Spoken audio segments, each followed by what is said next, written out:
And people think, oh, guitar and bass are in unison a lot. Well, there's a strategy here where they haven't been, and now they are for this part. That innately brings a build and energy.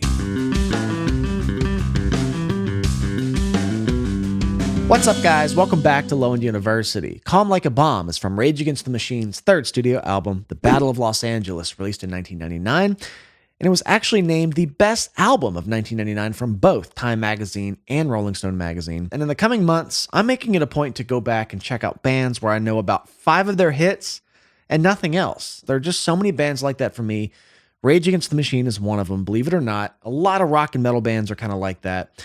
And most of what I heard is from those first 2 albums, and I have no idea what their later albums sound like, this being their third. So without further ado, let's check out what Tim Commerford does on Calm Like a Bomb from Rage Against the Machine.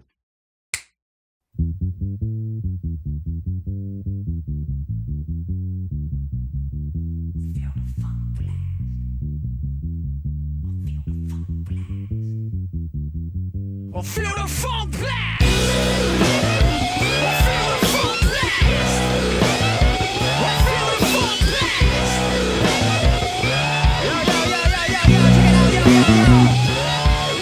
Walking cold like a dog, my evidence, fearless.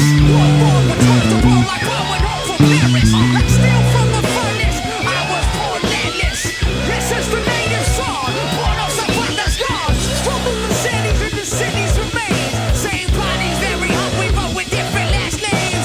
Their vultures robbing everything, leave nothing but change. They pick a point on the globe, there's a pictures the same. Wow. There's a bank, there's a church, on myth and a hoax. I was waiting for that to come back. Wow. You know, I mean, this sounds like Rage. Again, I don't know very much about this band. Let me take it back. I know enough about the band. I just don't know very much of their music. And I think I was really taken aback by that bass tone in the intro. You know, when I think of Rage Against the Machine, I think of like Killing in the Name of. Gritty bass tone, right? You know, it's got some teeth on it. This was a really subdued. I wasn't sure if it was maybe like a ballad or just where they were going to go with it. And I'm sure this band has a lot of facets to their sound and style that I'm just simply unaware of. This may be one of them. But it kicks in. Vocals are hitting the ground running. Lots to say. Passionately getting it out. Lots of words. You know, the classic Tom Morello dimension, guitar-wise, that adds to their sound is, you know, clear as day. Let me go back and just kind of get into this one again. Kind of sounded like it was going up a scale, and it also sounds like they're tuned a little out of 440. I feel like I've read that about the band before. I didn't actually tune right before this. Okay, I'm right on it, so that's probably the case with their music. We'll make it through. But let me go back and check this out again.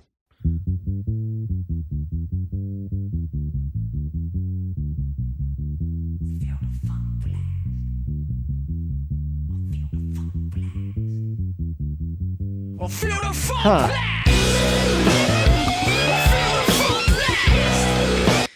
And I like how as the song starts to build up, the bass line simplifies, but it still retains a bit of that movement in the same note ranges as that groove starts to cement itself, you know, as we got into about the first minute. Okay, real quickly, I don't want to spend too much time on this intro, but the tone is really cool. I think the lesson here was that when the band kicked in, it had an intensity, and there was something jarring about that. And that's a lesson in how bass tone can completely change and shape the dynamics and the listener's expectation of what might come next in the song. Let's say that was a really gritty, Killing in the Name of type of bass tone. Well, it would already imply the song's going to have some intensity, right? But I think starting off with this really almost void of any treble, like almost dry DI bass type of tone. I think starting the song with that implies it's going to be softer, which makes that hit harder. So bass tone can really shape how a song comes across energy and intensity wise. I mean, this is showcased really well here. Soft, subdued tone. It kind of makes that first entrance like boom. At least how it did for me, because I didn't expect it. Kind of around D, D major, B minor, those are the same thing. Going up the scale in thirds. It's got a bit of a melody tucked in there, but it's kind of going up and down just in eighth notes in a scale-like pattern.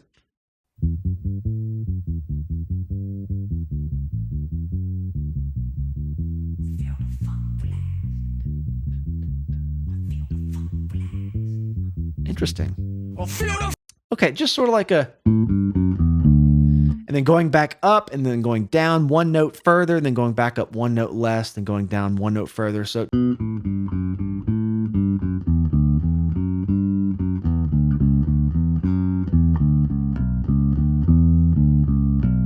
I think it goes to the B flat there,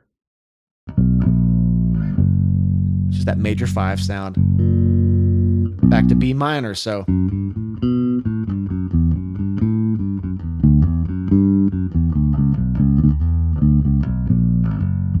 And then it goes back up and does the same thing kind of in reverse. You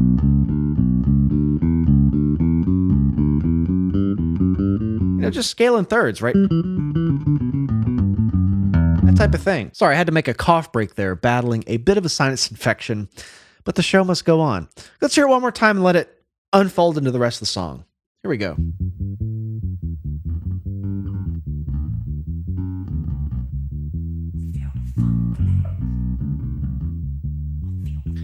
Kind of a tricky pattern.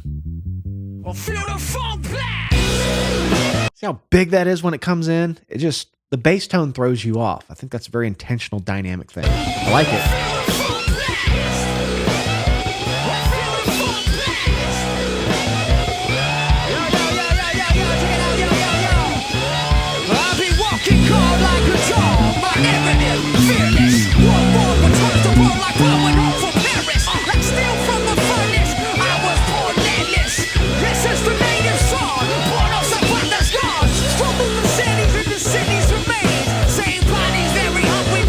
Slowly building that groove.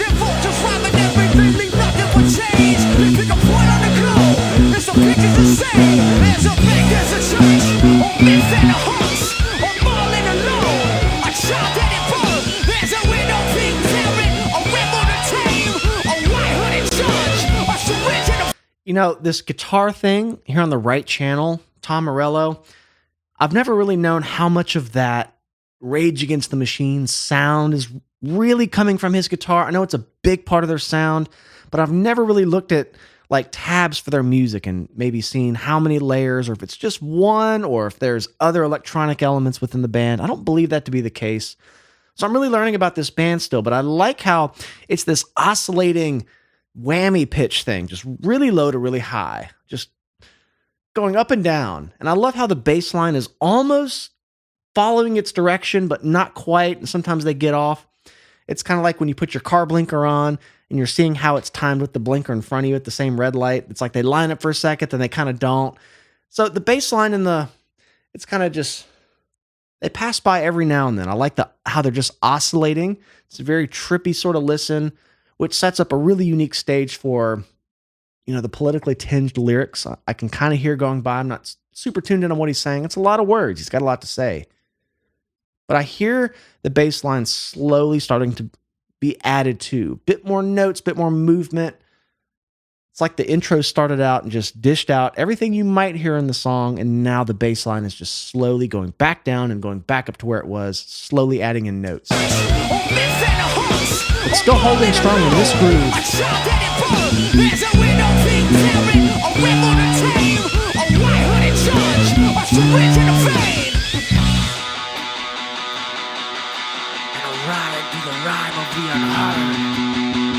What you say, what you say, what you say, what? What you say, what you say, what you say, what? What you say, what you say, what you say, what? What you say, what you say, what you say, what? So we had all these little layers kind of oscillating in the previous verse. I like how they're converging a bit. We have the guitar and the bass a bit more in unison.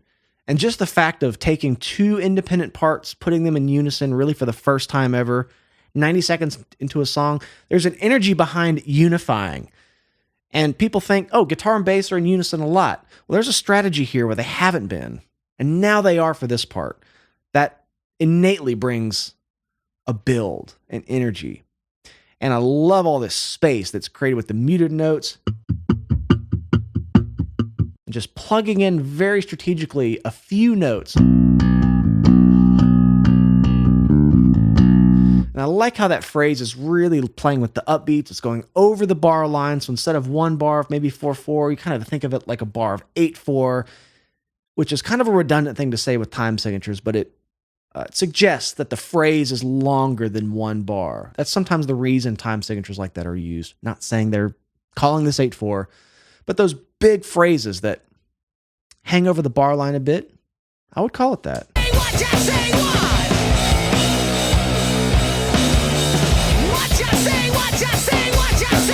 One, two, three, four, five, six, 7, 8. Yeah. Groovy.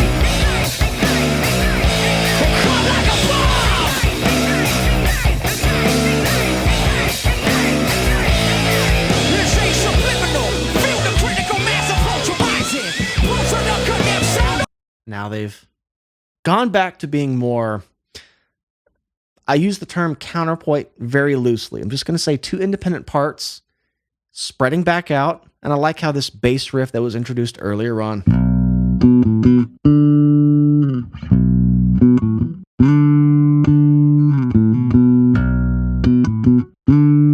that became the riff. So it foreshadowed, has some context now when they unified.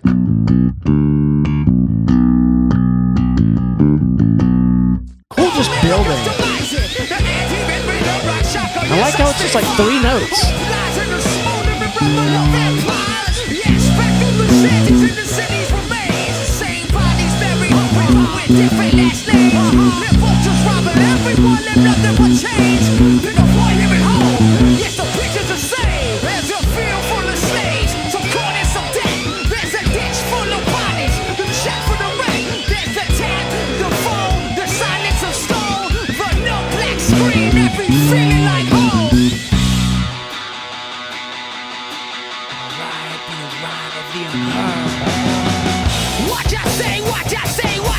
Yeah.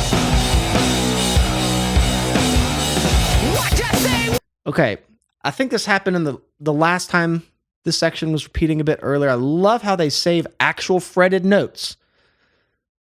A pitch happening. It weaves in and out of the vocals. You'll notice when the vocals re-enter, it goes back to the ghost notes, the muted notes, the rest strokes, whatever you want to call it. So I like that play there, where it's like the actual harmonic content of the riff gets out of the way. It sticks or stays to more of a muted thing.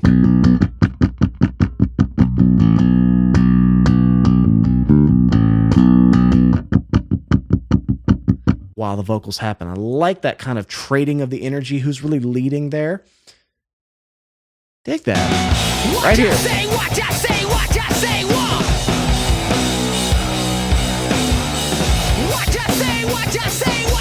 It's a cool trading.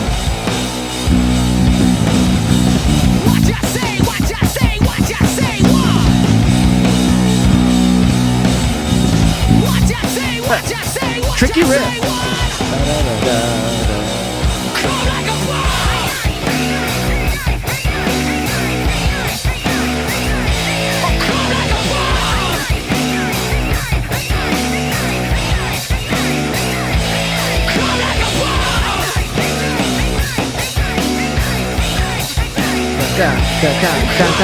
Done.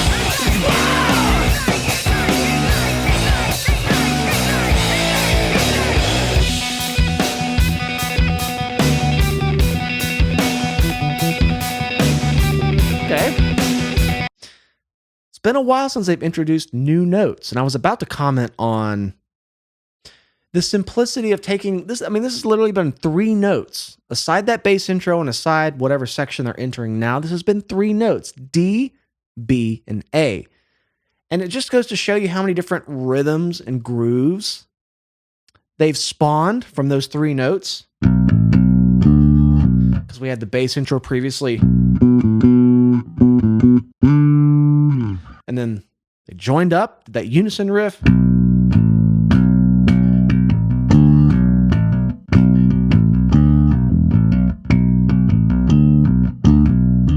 So many different variations you could make, and they've really explored quite a few of them to make different sections of the song with the same 3 notes. Don't ever say, my riff is boring, it doesn't have enough cool notes or changes in it. I mean, this has been groovy as hell with 3 notes. Now we're entering maybe the bridge. I feel like the bass is busying back up the way it was in the intro. Let's go into that. Calm like a bomb.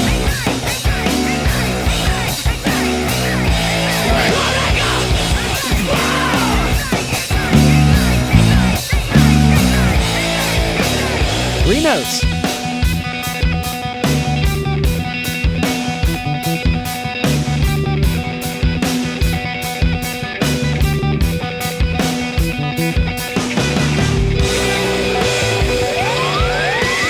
Okay. Bass just went up a fourth. It sounded like the E.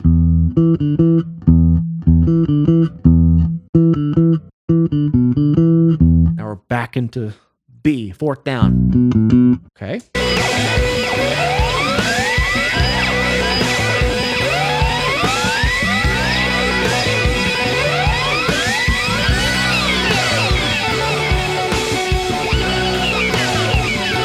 Man, I have to say, all this guitar, all those layers and things happening, just kind of spinning around my head, it just gives a very anxiety-ridden listen that serves the subject matter of the song really well. And I think going behind those vocal parts earlier was the perfect backdrop for what he's singing about, what he's saying, what he's getting at.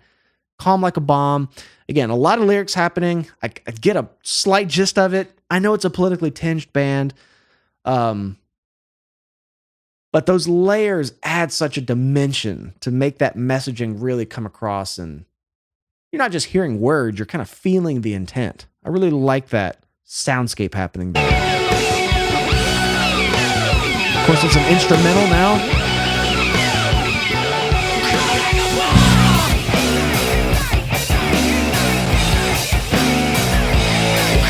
Back to it.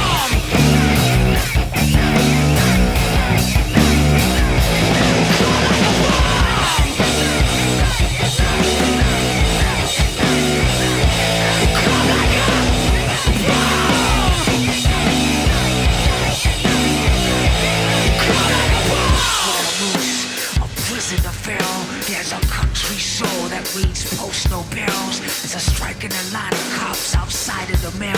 There's a right to obey. Right here, I kind of like the sound of the airiness, kind of the breathiness, maybe the bit of that reverb in his voice. How it's matching that reverb tail of the snare. You get this really washy, airy section here where there's just vocals and drums. There's really nothing in the middle, but those reverb tails on both. Just airy and gritty. I like the production choice here. Listen to that.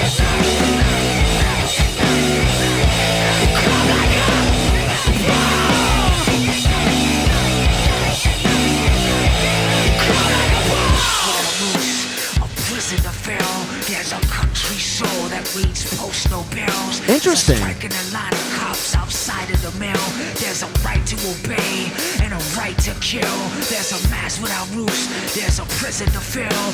There's a country soul that reads post no bill. It still sounds so full. Like there's a lot of frequency data happening, a lot of high-end sizzle and just that gritty, almost just like a smoky type of sound. Getting artsy-fartsy here, but I just like that. You know, if it was really dry, I think it would be a whole different effect. It's the way to end the song, too. There's a right to obey, and there's the right to kill. Well, that's certainly a different shade of Rage Against the Machine than what I've heard. When I think of this band, I think of angry, passionate, in your face, funky, groovy, and that could describe maybe the few songs I've heard, but this is a bit more of an atmospheric composition. I thought that bass intro was a really unique setup. I was hoping it would come back a bit more throughout the song or maybe resurface in a different way, but the riffs were simple. B, D, and A, lots of groove, really letting those grooves breathe, going over the bar line, those big, groovy, syncopated phrases. And I think the play here was intense lyrics, subject matter, and the soundscape of the guitar layering was really meant to go the extra mile to make you really feel that discomfort, really feel it viscerally, not just some words, and here's what I think. And I think that element's always existed in the other songs I've heard. That's a big part of their sound. But I've had some requests for Calm Like a Bomb, and I think A lot of bands, their best songs aren't the hits. The hits may be the hits for a reason, but I often find, at least with all my favorite bands, it's usually never the hit song. So I want to go back and discover a lot of those with a lot of these bands. So it's been good to get back to Rage Against the Machine. I think I did Bulls on Parade almost 2 years ago here on the channel, so it's been a long time coming. But thank you guys for hanging out with me today. If you'd like to support the channel further, please come find us over on Patreon. I do full albums there. I also have a ton of educational content for bass, music theory, and such. And if you enjoyed this video, please make sure you're subscribed to the channel. Thanks for bearing with me today. I've got a bit of a sinus infection, so I'm a little nasally, I feel like. But as always, I love you all, and we'll see you in the next one.